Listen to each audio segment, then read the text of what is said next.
Om Swastiastu. Assalamualaikum warahmatullahi wabarakatuh. Shalom Namo Buddhaya dan salam sejahtera bagi kita semua.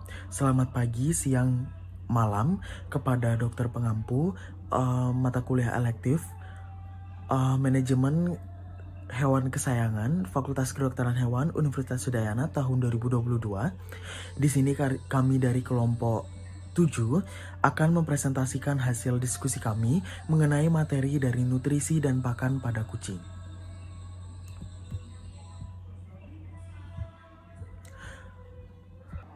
Sebelum kita memasuki rangkaian presentasi, izinkan saya selaku moderator untuk memperkenalkan anggota kelompok 7. Jadi anggota kelompok 7 beranggotakan 5 orang dengan saya, Andre Sutrinanda Saputra dengan NIM 22095111063, dilanjutkan dengan Sang Ayu Putu Aura Setianingsi dengan NIM 22095111043, dilanjutkan dengan Nurma Sanita dengan NIM 22095111044, dilanjutkan dengan Beatrice Atria Putri Purba dengan NIM 22095111056, dan yang terakhir ada Aura Cynthia Kurniawan dengan NIM 22095111033. Baik, pemaparan materi selanjutnya akan diberikan oleh rekan saya. Terima kasih. Baik, pada slide yang pertama ini kita akan menjelaskan mengenai nutrisi dan juga pakan.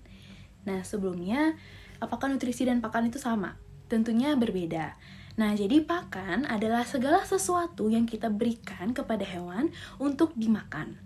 Nah, sedangkan nutrisi adalah apa yang terkandung dalam pakan tersebut. Nah, pakan menjadi salah satu kunci penting dalam pemeliharaan hewan. Oleh karena itu, untuk kuantitas dan kualitas pakan harus kita perhatikan, baik untuk hewan kesayangan, untuk hewan ternak, dan segala jenis hewan.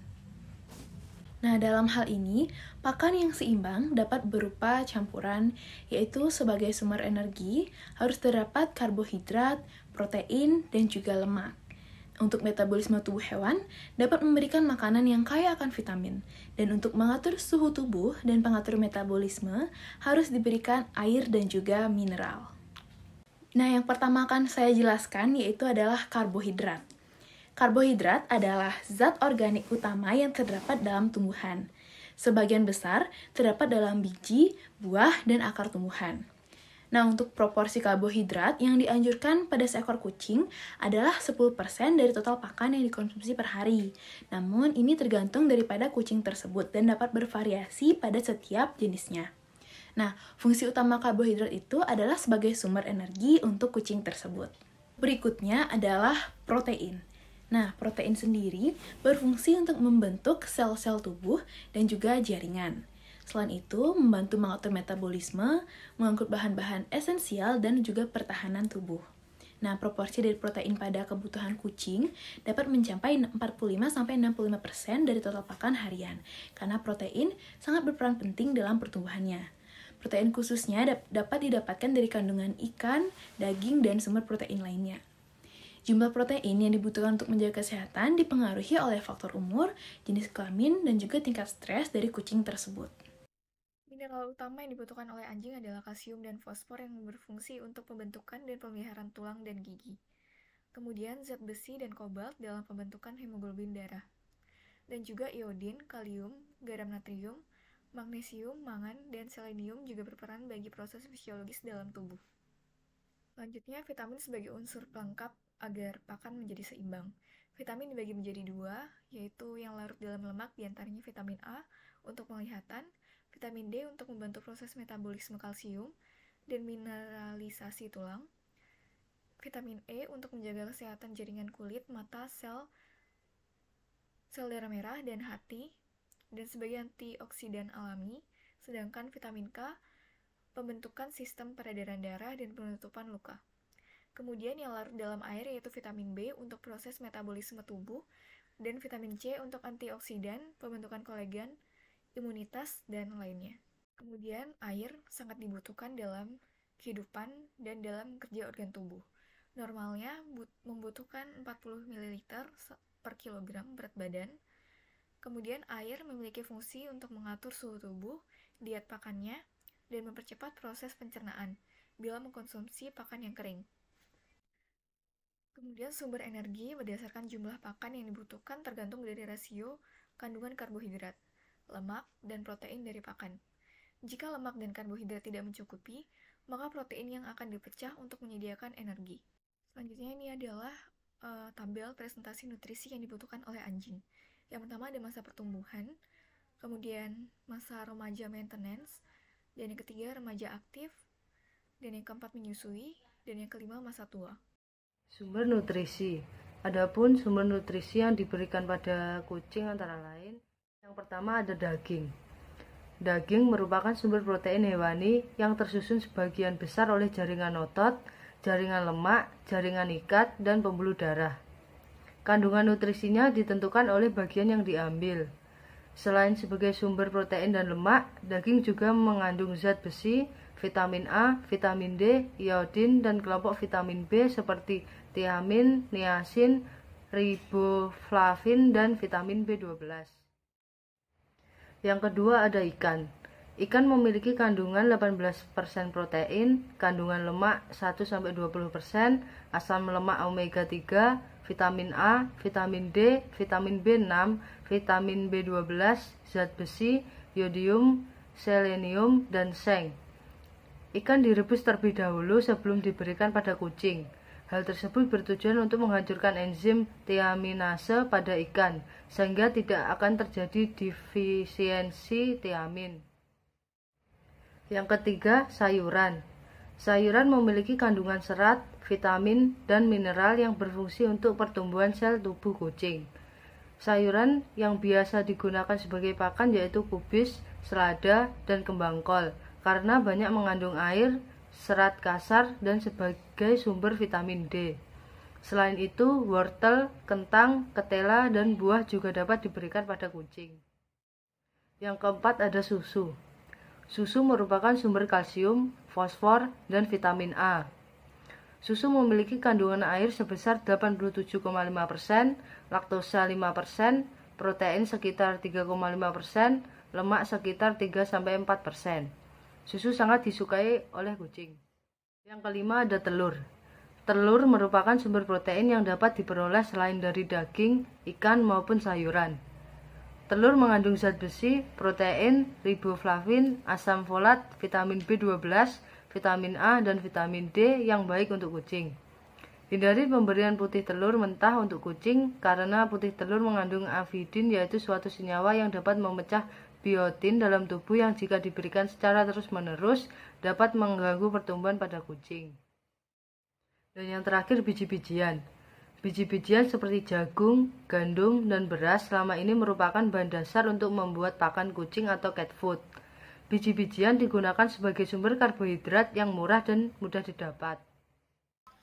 Baik, di sini saya akan menjelaskan tentang jenis pakan. Nah, jenis pakan ini dibagi menjadi dua, yaitu yang pertama adalah pakan segar. Nah, susunan bahan makanan ini erat kaitannya dengan daya cerna. Nah, dipengaruhi oleh komposisi bahan atau hewani yang lebih tinggi daripada nabati, lama dan suhu pemasakannya, serta umur anjing. Nah, untuk komposisi pembuatan pakan segar yaitu 40% daging, 30% tulang, 20% sayuran, dan 10% tambahan nutrisi seperti vitamin, protein, minyak ikan, dan atau telur. Baik, untuk jenis pakan yang berikut adalah pakan siap saji, yang dibagi menjadi dua, yaitu corned foods atau makanan kaleng, yang biasanya itu makanan ini berasal dari simpangan rumah potong seperti hati, paru, lambung, serta bagian karkas lainnya. Nah, makanan kaleng ini juga mengandung kadar air sebanyak 72-85% dan diformulasikan memiliki kandungan gizi seimbang. Nah, yang berikutnya adalah dry food atau makanan kering. Biasanya makanan kering ini dibuat dari biji-bijian, tepung daging, tepung tulang, serta tambahan mineral dan vitamin. Nah, biasanya dijual dalam bentuk biskuit dan untuk direkomendasikan untuk pemberian bersama dengan makanan dalam kaleng. Baik, di sini saya akan membahas tentang pakan setengah basah. Nah, pakan setengah basah ini umumnya dikemas dalam plastik yang kedap udara. Nah, untuk pakan setengah basah ini juga terbuat dari campuran bahan seperti daging, hasil sampingan pengolahan daging, biji-bijian, sayur, dan gula. Nah, pakan setengah basah ini mengandung kadar air sekitar 15-30%. Baik, di sini saya akan melanjutkan materi mengenai poin memilih pakan anjing. Nah, untuk hewan kesayangan kita sendiri, nggak mungkin kan kalau kita memilihnya secara acak atau secara yaudahlah yang penting makan gitu. Nah, enggak ya teman-teman. Jadi memilih pakan anjing itu berdasarkan beberapa faktor, bukan hanya tentang harga, kualitas dan juga lain sebagainya, tapi ada beberapa hal memang yang harus diperhatikan ketika kita akan memilih pakan anjing. Jadi yang pertama yaitu pilihlah pakan sesuai umur. Nah, untuk anak anjing atau dog food puppies itu memerlukan pakan yang mengandung protein dan lemak dalam jumlah banyak. Sedangkan untuk anjing dewasa atau dog food adult itu untuk anjing remaja dan juga dewasa. Nah, untuk kelompok kecil dewasa butuh 4.000 kalori, sedangkan untuk kelompok besar membutuhkan 7.000 kalori. Dan yang ketiga yaitu dog food maintenance untuk anjing dewasa sebagai perawatan. Biasanya mengandung protein dan lemak dalam jumlah yang sedikit. Baik, yang kedua yaitu perhatikan tanggal kadaluarsanya. Nah, ciri dog food yang baik itu ialah tercantum tanggal kadaluarsa dan tanggal pembuatan. Nah, semakin baru pakan dari tanggal pembuatannya, maka semakin kecil dari resiko kerusakan pada pakan tersebut. Yang ketiga yaitu perhatikan kualitas dari dog food. Nah, dog food yang baik itu tidak mengandung ulat atau jamur, yang memiliki kualitas dan juga sumber-sumber nutrisi yang tercukupi. Dan yang keempat yaitu gunakan merek yang sama. Nah, pergantian merek pakan dapat menyebabkan gangguan pencernaan pada hewan kesayangan. Sehingga jika kita akan mengganti dari merek pakan, maka harus ada waktu transisi selama 1 minggu agar hewan kesayangan kita bisa beradaptasi terlebih dahulu. Baik, di sini saya akan melanjutkan presentasi mengenai poin dari pemberian pakan. Nah, di slide-slide sebelumnya sudah dijelaskan oleh rekan-rekan saya mengenai macam-macam sumber nutrisi, kemudian seperti presentasi kebutuhan nutrisi untuk hewan kesayangan, dan juga jenis-jenis food yang biasa digunakan atau diberikan untuk hewan kesayangan. Namun, apakah pemberian makanan untuk hewan kesayangan hanya sebatas hewan ketika lapar saja? Tentu tidak ya teman-teman. Jadi, pemberian makan hewan peliharaan harus sesuai dengan beberapa faktor. Sedikit berbeda dengan pola makan pada manusia. Nah, berikut yang sudah saya tampilkan di layar itu merupakan hal-hal yang perlu diperhatikan untuk memberikan pakan kepada hewan kesayangan.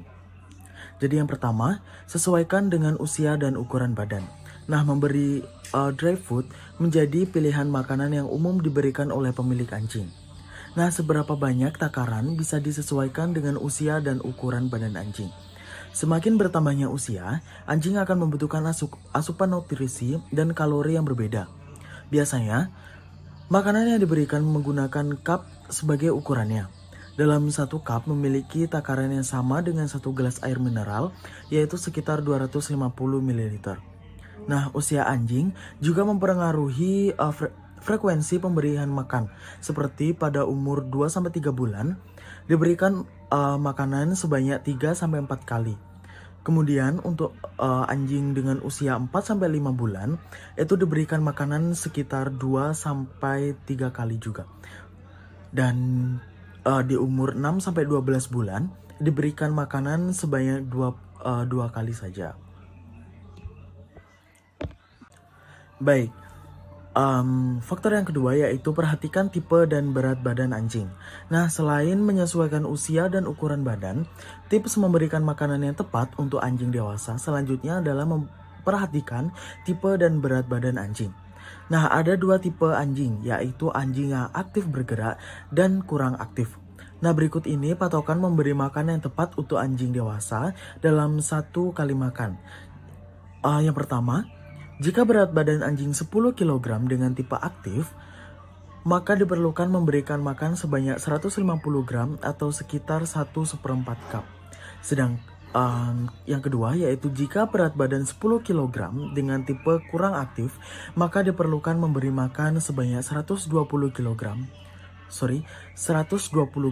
atau sekitar 1 cup. Nah, anjing ras kecil atau small breed membakar kalori lebih cepat dari jenis anjing besar. Untuk anjing ras kecil seperti poodle, dachshund atau shih tzu biasanya diberi makan sebanyak 2-3 kali sehari. Sedangkan untuk ras besar itu bisa diberi makan sebanyak 1-2 kali sehari. Baik, poin yang ketiga yaitu perhatikan bobot tubuhnya. Nah, tips memberi makanan yang tepat untuk anjing dewasa selanjutnya dilakukan dengan memperhatikan bobot dari anjing. Baik makanan kering maupun makanan basah itu memiliki takaran yang berbeda-beda. Berikut ini merupakan takaran makanan kering untuk anjing dewasa, bisa dilihat di tabel. Jadi yang pertama, jika berat badan anjing 0-3 kg, takaran makanan kering yang sesuai adalah sekitar 125 gram per hari. Yang kedua, jika berat anjing 3-5 kg, maka takaran makanan kering yang sesuai adalah 125-200 gram per hari. Yang ketiga, jika berat badan anjing sekitar 5-9 kg, maka takaran makanan kering yang sesuai adalah 200-350 gram per hari. Yang keempat, jika berat badan anjing 9-18 kg, maka takaran makanan kering yang sesuai adalah 300-500 gram per hari. Yang kelima, jika berat badan anjing 18-27 kg, maka takaran makanan kering yang sesuai adalah 500-700 gram per hari. Yang keenam, jika berat badan anjing 27-36 kg, maka takaran makanan kering yang sesuai adalah 700-900 gram per hari. Yang terakhir, jika berat badan anjing di atas 36 kg, maka takaran makanan kering yang sesuai adalah 900-1000 gram per hari. Baik, berbeda dengan takaran makanan kering, berikut ini merupakan takaran makanan basah untuk anjing dewasa. Bisa dilihat juga di tabel. Jadi yang pertama, jika berat badan anjing itu sekitar 0-3 kg, maka takaran makanan basah yang sesuai adalah sekitar 125-200 gram per hari. Yang kedua, jika berat badan anjing sekitar 3-6 kg, maka takaran makanan basah yang sesuai adalah 200-400 gram per hari. Yang ketiga, jika berat badan anjing 6-15 kg, maka takaran makanan basah yang sesuai adalah sekitar 400-600 gram per hari. Yang keempat, jika berat badan anjing itu sekitar 15-22 kg, maka takaran makanan basah yang sesuai adalah sekitar 600-800 gram per hari. Yang kelima, jika berat badan anjing sekitar 22-34 kg, maka takaran makanan basah yang sesuai adalah sekitar 800-1000 gram per hari. Dan yang terakhir yang keenam, yaitu jika berat badan anjing di atas 34 kg, maka takaran makanan yang sesuai adalah sekitar 1200 gram per hari. Baik, itulah tadi merupakan pemaparan materi dari kelompok 7. Mohon maaf jika ada salah kata. Kami tutup dengan para Mas Santi. Om Santi Santi Santi Om. Wassalamualaikum warahmatullahi wabarakatuh. Shalom namo buddhaya. Salam sejahtera bagi kita semua. Terima kasih.